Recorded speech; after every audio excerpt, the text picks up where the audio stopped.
किनारे बने एक छोटे से मशहूर डोसा होटल की रसोई में गरम तवे से उठती खुशबू पूरे माहौल को महका रही थी। तवे पर घोल फैलाते हुए मोहन बड़ी तेजी से एक के बाद एक मसाला डोसा बना रहा था। सुनहरे करारे डोसे पर मक्खन लगाते हुए वो मुस्कुराकर रामू से कहता है, रामू, एक और मसाला डोसा तैयार है, जल्दी देकर आओ, ग्राहकों को इंतजार नहीं करना चाहिए।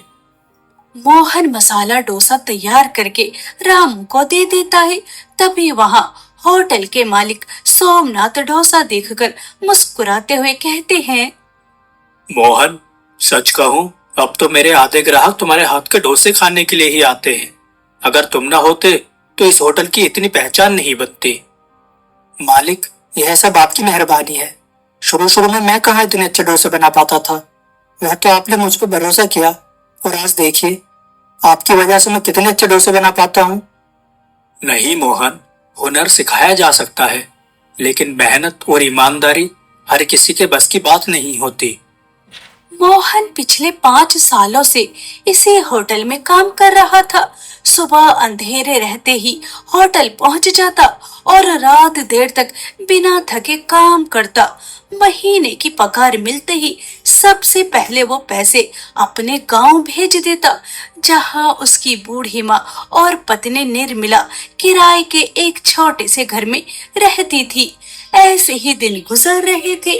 एक दिन की बात है, मोहन सुबह सवेरे हमेशा की तरह होटल पहुंचा तो वहां होटल का शटर बंद था। मोहन परेशान होकर कहता है, मालिक, यह क्या है? आज होटल क्यों बंद है? मोहन, अब इस होटल को बंद करना पड़ रहा है। जिसकी यह दुकान थी उसने मुझे खाली करने के लिए कहा है, इसलिए मजबूरी में मुझे यह होटल बंद करना पड़ रहा है। ये सुनते ही मोहन के पैरों तले जमीन खिसक गई। उसकी आंखों के सामने उसकी बूढ़ी माँ और पत्नी का चेहरा घूमने लगा।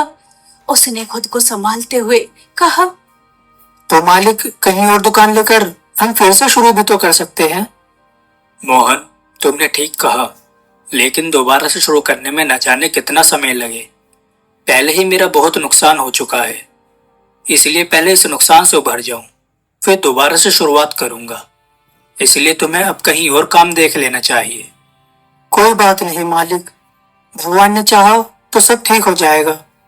होटल बंद होने के बाद भी मोहन ने उम्मीद नहीं छोड़ी। अगली सुबह वो जल्दी उठा और काम की तलाश में शहर की सड़कों पर निकल पड़ा। नमस्ते मालिक, मुझे डोसा बनाना आता है।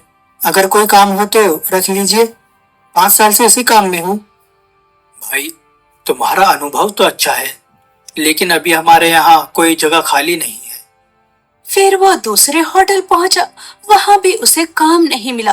पूरे दिन मोहन एक होटल से दूसरे होटल, एक ढाबे से दूसरे ढाबे तक भटकता रहा। शाम तक उसके पैरों में दर्द होने लगा, लेकिन कहीं भी काम नहीं मिला। जेब में रखे पैसे भी धीरे धीरे खत्म हो रहे थे। एक रात उसने बस अड्डे की बेंच पर बैठकर लंबी सांस ली और मन ही मन सोचा, मोहन, तूने घर जाने का फैसला तो कर लिया है, लेकिन अपनी बूढ़ी माँ और पत्नी को क्या जवाब देगा? और मकान मालिक, वह तो घर के किराए की आंख लगाकर इंतजार कर रहा होगा। लेकिन मेरे पास तो एक फूटी कौड़ी भी नहीं है। अब यहाँ रुक कर भी क्या करूं? कुछ समझ नहीं आ रहा, आगे क्या होगा। मोहन गहरी सोच में बेंच पर बैठा ही था कि तभी उसके गांव जाने वाली बस आ जाती है और वो बस में बैठ जाता है। अगली सुबह मोहन अपने गांव लौट आया। घर की चौखट पर उसकी बूढ़ी माँ बैठी हुई थी। अपने बेटे को यूं अचानक अपनी आंखों के सामने देखकर वो खुश भी हुई और हैरान भी। बेटा, इस बार इतनी जल्दी कैसे आ गया? मोहन ने धीरे से जवाब दिया, माँ, जिस होटल में मैं काम करता था वह बंद हो गया है। अब मेरे पास कोई नौकरी नहीं है। मोहन की माँ सुमित्रा कुछ पल चुप रही और फिर वो अपने बेटे को दिलासा देते हुए कहती है, बेटा, परेशान मत हो, इसका भी कोई ना कोई समाधान निकल ही जाएगा। सुमित्रा जी अपने बेटे को समझा ही रही थी कि तभी निर्मला वहां आती है। माँ जी, अभी घर में थोड़ा राशन है जिससे कुछ दिन हम गुजारा कर सकते हैं, लेकिन मकान मालिक का क्या? महीना होते ही वो किस तरह घर के चक्कर लगाने लगता है। पिछले 2 दिन से कितनी बार वो टोक चुका है कि कब किराया मिलेगा। यह सारी चिंताएं मुझे भी परेशान कर रही हैं। अगर मकान मालिक ने मोहलत नहीं दी तो क्या होगा? मोहन अपनी माँ और पत्नी से बात कर ही रहा था कि तभी दरवाजे पर मकान मालिक हरि प्रकाश भी आ जाता है। अरे मोहन, तुम शहर से वापस आ गए? चलो अच्छा है। 3 दिन ऊपर हो चुके हैं। किराया दो भाई। काका, जहाँ मैं काम करता था वह होटल बंद हो चुका है, इसीलिए मेरे पास कोई नौकरी नहीं है और आपके देने के लिए किराया भी नहीं है। देखिए, हम इतने सालों से आपके घर में रह रहे हैं। आप मुझे अच्छी तरह से जानते हैं। मैं कभी बेईमानी नहीं करूंगा। मुझे थोड़ा समय दे दीजिए। हरि प्रकाश कुछ पल चुप रहा, फिर वह मोहन से कहते हैं। देखो मोहन, मुझे तुम्हारी परेशानी समझ आती है, लेकिन मुझे भी पैसों की जरूरत रहती है। मैं तुम्हें सिर्फ 15 दिन का समय देता हूँ। किसी तरह किराए का इंतजाम कर लेना। उसके बाद तुम्हें कोई और समय नहीं मिलेगा, ठीक है? इतना कहकर हरि प्रकाश वहां से चले गए। घर में कुछ पल के लिए सन्नाटा सा छा गया। बाहर शाम ढल रही थी, लेकिन मोहन के मन में जैसे अंधेरा उतर आया था। उसी रात उसने मन ही मन सोचा, कल सुबह फिर काम ढूंढने निकलूंगा। जो भी काम मिलेगा वही कर लूंगा। अगले दिन मोहन गांव में काम की तलाश में निकल गया। पूरे दिन वो काम ढूंढता रहा, लेकिन सभी जगह से उसे निराशा मिली। शाम को थका हारा गांव के मुख्य चौराहे पर बैठा लोगों को देख रहा था। कोई चाय पी रहा था, कोई समोसे खा रहा था, कोई कचौड़ी खरीद रहा था। बाजार में अच्छी खासी भीड़ थी। मोहन ने पूरे बाजार में नजर दौड़ाई और वो सोचने लगा, अरे, यहाँ तो एक भी डोसा बेचने वाला नहीं है। अगर अपने गांव में ही छोटा सा डोसे का ठेला लगा लूं तो शायद मेरी किस्मत बदल जाए। मोहन मन बना लेता है कि अब वो अपने गांव में मसाला डोसा वाला ठेला लगाएगा और वो घर वापस आ जाता है, जहां मोहन के चेहरे पर सुकून देखकर निर्मला उससे कहती है, लगता है जी आपको काम मिल गया। नहीं, काम तो नहीं मिला, लेकिन अब मैं अपना काम करूंगा। अरे बेटा, ये तू क्या कह रहा है? अपना काम करेगा? कैसा काम बेटा? हमारे पूरे गांव के बाजार में चाय, समोसे, कचौड़ी, जलेबी सब बिकते हैं, लेकिन डोसा बेचने वाला एक भी नहीं है। मैं सोच रहा हूँ कि अपना एक छोटा सा मसाला डोसे का ठेला लगा लूं। अजीब बात तो अच्छी है, लेकिन ठेला, बड़ा तवा, गैस सिलेंडर, बर्तन, चावल, दाल, ये सब खरीदने के लिए पैसे कहाँ से आएंगे? मोहन कुछ पल चुप रहा और फिर वो अपनी माँ और पत्नी से कहता है, सेठ जी से उधार लूंगा। इंद्र के घर जाता है और वहां जाकर उन्हें अपनी परेशानी बताता है और उनसे उधार पैसे मांगता है। तो बाजार में अब तुम भी एक नया ठेला लगाओगे? और क्या कहा तुमने, डोसा? ये क्या होता है भाई? क्या गांव के लोग ये खरीदेंगे भी? मुझे तो नहीं लगता कि गांव के लोग इसका नाम भी जानते होंगे। सेठ जी, बस अपने गांव के लोगों को कुछ नया खिलाना चाहता हूँ। मुझे उम्मीद है कि गांव के लोगों को मेरा मसाला डोसा जरूर पसंद आएगा। चलो, तुम गांव के लोगों को कुछ नया खिलाना चाहते हो। हमारे गांव में भी एक नई वैरायटी आ जाएगी। अच्छी बात है। भगवान करे गांव के लोगों को तुम्हारा यह मसाला डोसा पसंद आए और तुम्हारा काम चल पड़े। ठीक है, मैं तुम्हें पैसे दे देता हूँ, लेकिन मुझे समय पर पैसे चाहिए। मैं दिन रात मेहनत करूंगा। मेहनत करने में कोई कमी नहीं छोड़ूंगा और पूरी कोशिश करूंगा कि आपके पैसे समय पर लौटा पाऊं। मोहन ने सेठ रविंद्र से उधार के पैसे लिए, उनका धन्यवाद करके सीधा पास के कस्बे के बाजार चला गया। शाम तक सारा सामान लेकर गांव लौट आया। अगली सुबह मोहन अपना ठेला लेकर गांव के मुख्य चौराहे पर पहुंच गया। उसने ठेले को साफ किया, गैस लगाई, तवा चढ़ाया।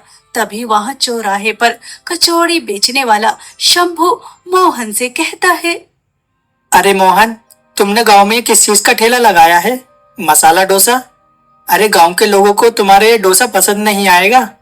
यहाँ के लोगों को तो कचौड़ी, समोसे, ब्रेड पकोड़े, जलेबी, रबड़ी यह सब पसंद है। यह क्या है, शहरी खाना खिलाने आए हो? कुछ नहीं शंभू भैया, बस एक छोटी सी कोशिश है। कोई काम धंधा तो है नहीं, शहर में सालों से डोसा ही बनाता आया हूँ और वहाँ के लोगों को यह बहुत पसंद भी है, तो सोचा क्यों ना गांव के लोगों को भी कुछ नया खिलाया जाए। अरे भैया, कोई और काम ढूंढो, तुम्हारा डोसा कोई नहीं खरीदेगा, सच कहता हूँ। तभी शंभू की रेहड़ी पर कचौरी खरीदने आया एक आदमी मोहन की रेहड़ी पर जाता है और मोहन से कहता है, अरे मोहन, ये डोसा क्या होता है? हमने तो पहली बार नाम सुना है। ये रोटी है या पराठा? और इसमें मसाला कहाँ होता है? इसे मसाला डोसा कहते हैं। बाहर से करारा और अंदर से मसालेदार आलू भरा होता है। इसे नारियल की चटनी से सांभर के साथ खाया जाता है। एक बार खाकर देखिए, बहुत स्वादिष्ट होता है। अरे नहीं नहीं, पता नहीं इसका स्वाद कैसा होगा, कहीं मेरे पैसे ही बर्बाद ना हो जाए। मैं तो कचौड़ी ही खरीदूंगा, जो बरसों से खाते आ रहे हैं, बस वही ठीक है। चौराहे पर आते जाते लोग मोहन का बोर्ड पढ़ रहे थे, उसे मसाला डोसा बनाते हुए देख रहे थे, लेकिन किसी की भी हिम्मत मसाला डोसा खरीदने की नहीं हो रही थी। वो हमेशा से जो खाते आ रहे थे वही खरीद रहे थे। तभी शंभू कहता है, सुबह से शाम हो गई ग्राहकों का इंतजार करते करते, लेकिन मजाल है किसी ने भी हिम्मत की हो तुम्हारे मसाला डोसा खरीदने की। मैंने कहा था ना, गांव के लोग नहीं खरीदेंगे ये डोसा वोसा। शंभू की बात सुनकर मोहन ने हल्की मुस्कान दी। उसके चेहरे पर निराशा तो थी, लेकिन हिम्मत अभी भी बाकी थी। कोई बात नहीं शंभू भैया, नया काम है, लोगों को समझने में समय लगेगा। अगर मैं पहले ही दिन हार मान लूं तो मेहनत का क्या फायदा। इतना कहकर मोहन अपना सामान समेटता है और उदास मन से घर लौट आया। घर पहुंचते ही निर्मला ने उसके चेहरे की मायूसी देखकर पूछा, क्या हुआ जी, आज डोसे बिके या नहीं? मोहन कुछ पल चुप रहा, फिर वह धीमी आवाज में कहता है, एक भी नहीं। लोग डोसा देखकर रुकते तो हैं, लेकिन खरीदने की कोई हिम्मत नहीं करता। सब कहते हैं कि पहले कभी नहीं खाया, पता नहीं कैसा होगा। बेटा, जब कोई चीज पहली बार सामने आती है तो लोग उसे अपनाने में समय लेते हैं, तो हिम्मत मत हार, मेहनत कभी बेकार नहीं जाती। अगले कई दिनों तक मोहन रोज सुबह सूरज निकलने से पहले ही अपना ठेला लेकर चौराहे पर पहुंच जाता और ग्राहकों का इंतजार करता, लेकिन हर दिन शाम तक वही हाल रहता। अरे मोहन, कब तक इस डोसे के भरोसे बैठे रहोगे? देखो, मेरी कचौड़ियां तो सुबह से ही खत्म होने लगती हैं और तुम्हारा तवा अब भी खाली पड़ा है। गांव वाले नई चीजों के चक्कर में नहीं पड़ते। मुझे लगा था कि गांव के लोगों को कुछ नया स्वादिष्ट खिलाऊंगा तो मेरा काम चल जाएगा, लेकिन गांव वाले तो मुझ पर भरोसा ही नहीं कर रहे। मकान मालिक को दिया समय भी खत्म होने को आया है। उधर सेठ जी भी नया काम शुरू करने के लिए पैसे लिए थे, कोई रास्ता नजर नहीं आ रहा। अब मैं क्या करूं? इतनी उम्मीद और विश्वास के साथ ही मसाला डोसे का ठेला लगाया था कि यहाँ से काम बन जाए, लेकिन यहाँ पे कोई काम बनता नजर नहीं आ रहा। मोहन की आंखों में आंसू थे, उसे कोई रास्ता नजर नहीं आ रहा था। तभी चौराहे पर एक गाड़ी आकर रुकती है और उसमें से दो शहरी आदमी उतरते हैं। उनमें से एक की नजर मोहन की बोर्ड पर जाती है। अरे देखो भाई, यहाँ तो मसाला डोसा मिलता है, चलो यहीं खाते हैं। वो दोनों शहरी आदमी मोहन के ठेले पर आ जाते हैं। भाई, खुशबू तो बहुत अच्छी आ रही है, तो मसाला डोसा बना दो, मक्खन थोड़ा ज्यादा लगाना। मोहन के चेहरे पर कई दिनों बाद मुस्कान आई थी। उसने बड़े प्यार से गर्मा गर्म करारे मसाला डोसे बनाए और नारियल की चटनी सांभर के साथ परोस के दिए। जैसे ही शहर के लोगों ने पहला निवाला खाया, उनके चेहरे खिल उठे। वाह, क्या स्वाद है, बिल्कुल शहर के बड़े रेस्टोरेंट जैसा। सच में इतना बढ़िया डोसा तो हमने बड़े होटलों में भी नहीं खाया। शहर के लोगों की बातें सुनकर आसपास खड़े गांव वाले हैरानी से एक दूसरे का मुंह देखने लगे। एक आदमी धीरे से कहता है, अरे, शहर वाले तो बड़े चाव से खा रहे हैं, लगता है सचमुच स्वादिष्ट होगा। तभी वही आदमी जो रोज मोहन का ठेला देखकर चला जाता था, आगे बढ़कर मोहन से कहता है, मोहन, मेरे लिए भी एक मसाला डोसा बना दो, आज हम भी खाकर देखते हैं।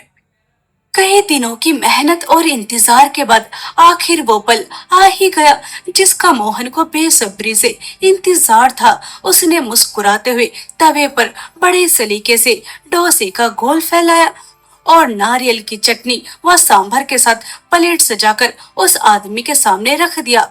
आदमी ने पहले डोसे को ध्यान से देखा, फिर चटनी में डुबोकर पहला निवाला खाया। जैसे ही डोसे का स्वाद उसकी जुबान पर पहुंचा, उसके चेहरे पर मुस्कान फैल गई। अरे वाह मोहन, यह तो सचमुच बहुत स्वादिष्ट है, बाहर से इतना करारा और अंदर से मसालेदार। हमने तो बेकार में इतने दिनों तक इसे नहीं चखा। ये सुनते ही दो तीन लोग तुरंत मोहन के ठेले के पास आ गए। मोहन के चेहरे पर खुशी दिखाई दी। दूर खड़ा शंभू ये सब देखकर हैरान रह गए। अरे, सुबह तक जिसके ठेले पर एक भी ग्राहक नहीं था, उसके यहाँ इतनी भीड़ कैसे लग गई? मोहन बिना रुके एक के बाद एक डोसे बनाता जा रहा था और हर ग्राहक खाते ही उसकी तारीफ कर रहा था। शाम होने तक मोहन का सारा घोल, आलू का मसाला, चटनी और सांभर खत्म हो चुका था। तभी शंभू मोहन से कहता है, मोहन, लगता है मैंने तुम्हें गलत समझ लिया था। तुम्हारी मेहनत सच में रंग ले आई। गांव के लोगों को तुम्हारा ये मसाला डोसा पसंद आ रहा है। मोहन ने हंसते हुए कहा, शंभू भैया, अगर इंसान दूसरों की बातों से डरकर अपने सपने छोड़ दे तो वह कभी आगे नहीं बढ़ सकता। नई चीज को लोग पहले नहीं अपनाते, लेकिन अगर उसमें सच्चाई और मेहनत हो तो एक दिन वही सबकी पसंद बन जाती है। शाम को जब वो ठेला लेकर घर पहुंचा तो निर्मला दरवाजे पर उसका इंतजार कर रही थी। उसने मोहन के चेहरे पर मुस्कान देख ली और समझ गई कि आज कुछ अच्छा हुआ है। क्या बात है, आज तो आपके चेहरे पर अलग ही खुशी दिखाई दे रही है। मोहन मुस्कुराकर जवाब देता है, आज पूरा सामान बिक गया, एक भी डोसा वापस नहीं आया। बेटा, मैंने कहा था ना कि मेहनत कभी बेकार नहीं जाती।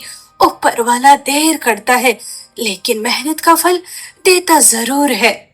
उस रात तीनों ने कई दिनों बाद चैन से खाना खाया। अगली सुबह सूरज निकलने से पहले ही मोहन हमेशा की तरह अपना ठेला लेकर चौराहे पर पहुंच गया। लेकिन आज का नजारा बिल्कुल अलग था। कई लोग उसके ठेले के सामने खड़े होकर उसके आने का इंतजार कर रहे थे। अरे मोहन, कल तो डोसा खत्म हो गया था, आज हमारे लिए पहले ही बना दो। मोहन बहुत प्यार और सम्मान से सभी ग्राहकों को मसाला डोसा दे रहा था। ग्राहकों को सिर्फ डोसा ही नहीं, डोसे के साथ नारियल की चटनी और सांभर भी बहुत पसंद आ रहा था। ऐसे ही दिन गुजर रहे थे।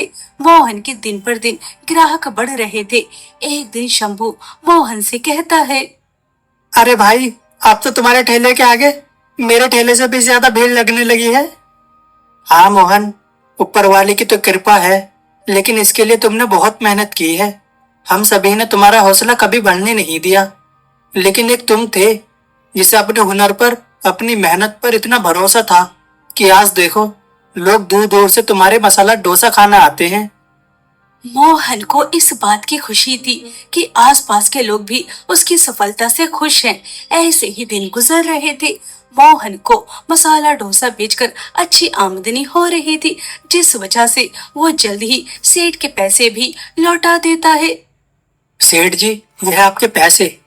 आपकी मदद न होती तो मैं कभी अपना काम शुरू नहीं कर पाता। मुझे खुशी है कि तुमने मेहनत से अपना वादा निभाया।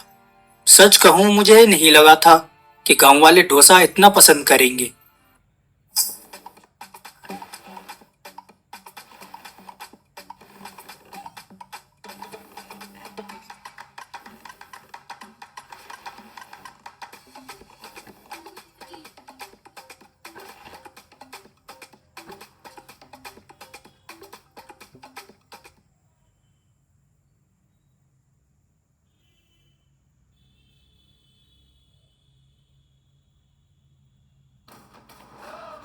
काय तुका काय वेळ आता सांग आगे बाजू बोनस झालो हा. नका काही एक ना माझी सगळी इच्छा पूर्ण झाली आहे. तू ज्या रस्त्यावर उभा आहेस तो रस्ता कुठे जातोय माहित आहे तुला? सेठ के पैसे देकर आने के बाद वो मकान मालिक हरि प्रकाश के किराए के पैसे भी चुका देता है। ऐसे ही दिन गुजर रहे थे। एक दिन की बात है, हमेशा की तरह मोहन चौराहे पर अपना मसाला डोसा बना रहा था कि तभी उसके कान में एक जानी पहचानी आवाज आती है। अरे क्या बात है मोहन, तुम्हारे ठेले के सामने तो अच्छी खासी भीड़ लगी हुई है। लाओ एक मसाला डोसा मुझे भी तो खिलाओ, बहुत दूर से आया हूँ। अरे मालिक, सोमनाथ जी प्रणाम। खुश रहो, मैं तुम्हें लेने आया हूँ। मैंने शहर में फिर से अपना होटल शुरू कर दिया है। इस बार पहले से भी बड़ा होटल है। मुझे तुम्हारे जैसे रसोइये की जरूरत है। पहले से दुगनी तनख्वाह दूंगा। चलो फिर साथ काम करेंगे। मोहन कुछ पल तो चुप रहा, फिर वह अपने ठेले के सामने खड़े ग्राहकों को देखता है, अपने गांव की ओर नजर घुमाता है। फिर उसने मुस्कुराकर सोमनाथ जी से कहा, मालिक, आपकी यह बात मेरे लिए बहुत सम्मान की बात है, लेकिन इस बार मैं आपके साथ नहीं जा पाऊंगा। सोमनाथ हैरानी से बोले, मगर मोहन, तुम मना क्यों कर रहे हो? मैं तुम्हें दुगनी तनख्वाह देने के लिए तैयार हूँ। फिर तुम मेरे साथ जाने के लिए क्यों मना कर रहे हो? सोमनाथ और मोहन की ये बातें सुनकर चौराहे पर खड़े लोग आपस में बातें करने लगते हैं। तो क्या मोहन दोबारा से शहर जाकर मसाला डोसा बेचने लगेगा? क्या अब इस गांव में हमें इतना स्वादिष्ट मसाला डोसा नहीं मिलेगा? अगर मोहन शहर चला गया तो दोबारा से हमारे गांव में इतना अच्छा मसाला डोसा बेचने वाला दूसरा कोई और नहीं होगा। मोहन का मसाला डोसा इतना स्वादिष्ट होता है कि एक बार खाओ तो दोबारा खाने का मन करता है। अरे नहीं नहीं, आप लोगों को परेशान होने की जरूरत नहीं है। मैं कहीं नहीं जा रहा हूँ। अपने ही गांव में रहकर आप लोगों को इसी तरह स्वादिष्ट और मजेदार मसाला डोसा खिलाता रहूंगा। तो मोहन, तुम फैसला कर चुके हो कि तुम्हें मेरे साथ शहर जाकर मेरे होटल में काम नहीं करना?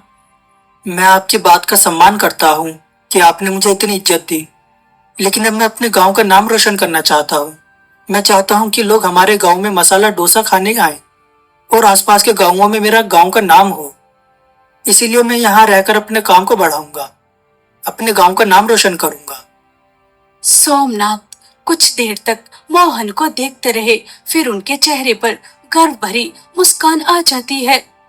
आज तुमने साबित कर दिया कि तुम सिर्फ अच्छे रसोइया ही नहीं बल्कि एक अच्छे इंसान भी हो। मुझे तुम पर गर्व है। तुम यहाँ रहकर लोगों को अपने हाथ का स्वादिष्ट मसालेदार डोसा खिलाओ और अपने गांव का नाम रोशन करो। मैं शहर में अपने होटल पर किसी और को रख लूंगा। मोहन का शहर न जाने का फैसला सुनकर वहाँ खड़े लोग खुश होते हैं और मोहन की बहुत प्रशंसा भी करते हैं। ऐसे ही समय गुजर रहा था। अब मोहन का मसाला डोसा सिर्फ उसके अपने ही गांव में नहीं बल्कि आसपास के गांव के लोगों को भी बहुत पसंद आने लगा। दूर दूर से लोग उसका मसाला डोसा खाने आते थे।